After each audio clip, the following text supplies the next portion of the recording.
સમગ્ર ભુજ શહેરમાં પ્રથમ વરસાદના પાણી સાથે ભુજના હૃદય સમાન હમીરસર તળાવમાં ગટરના પાણી પણ વહેતા થયા છે। હમીરસર તળાવમાં પહેલી જ આવનું પાણી કાળા કલરનું અને ગટર મિશ્રિત પાણી હોય તેવું સ્પષ્ટપણે જણાઈ આવે છે। તો છેલ્લા કેટલાય સમયથી હમીરસર તળાવમાં વરસાદી પાણી સાથે ગટરનું પાણી પણ આવે છે। તંત્રને જાણ હોવા છતાં પણ આંખ આડા કાન કરી રહ્યા છે। આ બાબતે કોંગ્રેસના શહેજાદ સમા સાથે વાત કરતા તેઓએ કંઈક આ મુજબ જણાવ્યું હતું। અત્યારે મોટાબંધની જે આવ છે ત્યાં આવેલા છે અને ખાસ કરીને હમીરસરનું પાણી છે અહીંયાથી જાય છે। શું નામ આપનું? શહેજાદ સમા।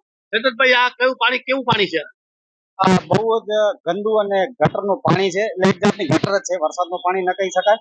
ભુજ નગરપાલિકા જે લાખો રૂપિયા નાલા સફાઈના નામે જે આપણે જોયું તો આજી વખતે વાપર્યા છે એ જેના પાણીમાં, જેને કહેવાય ગઈ ભેંસ પાણીમાં, આ ભેંસ છે નગરપાલિકાની ગઈ પાણીમાં। અને અત્યારે આપણો ભુજનું હૃદય, જેને આપણે હૃદય કહીએ છીએ, હૃદયની અંદર પ્રથમ વખત ગટરના પાણી અત્યારે જશે અને એનાથી જ આપણું શુભ શરૂઆત થશે કે આ પહેલી હમીરસરની અંદર ગટરનું પાણી આવી રહ્યું છે। એટલે ભુજ નગરપાલિકા માટે ખરેખર શરમજનક બાબત છે।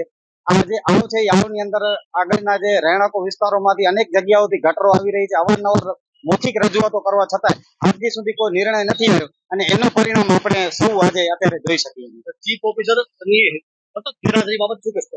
ચીફ ઓફિસર શ્રી તો ખાલી નામ પૂરતા જ છે આમ જોવા જઈએ તો, કે જ્યારે આવે મન ફાવે તો આવવાનું, મન ફાવે તો નહીં આવવાનું, એ કોઈ કહેવાનું જ નથી। અંદર રગડી અને કાણો રાજા જેવો અત્યારે તાલ છે। શું લાગે છે, સત્તા પક્ષ છે જે નથી ચાલતું? સત્તા પક્ષનું તો અત્યારે આપણે જોઈ શકીએ છીએ આ પરિસ્થિતિ તમે જુઓ છો। ભુજની ઠેર ઠેર ખાડો, પાણી ભરેલા ખાડા નગરી તરીકે ભુજ અત્યારે પ્રખ્યાત છે।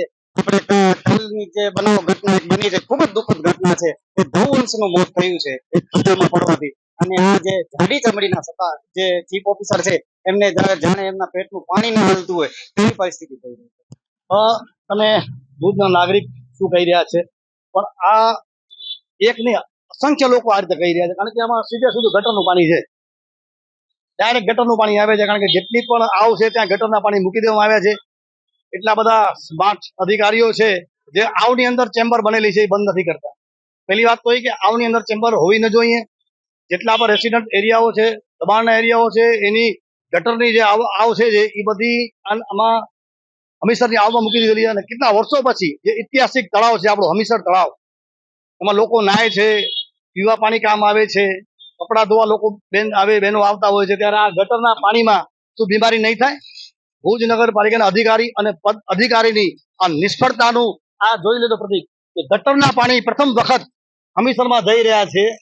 આ બહુ શરમજનક વાત કહેવાય ભુજ નગરપાલિકા માટે અને અધિકારીઓ માટે।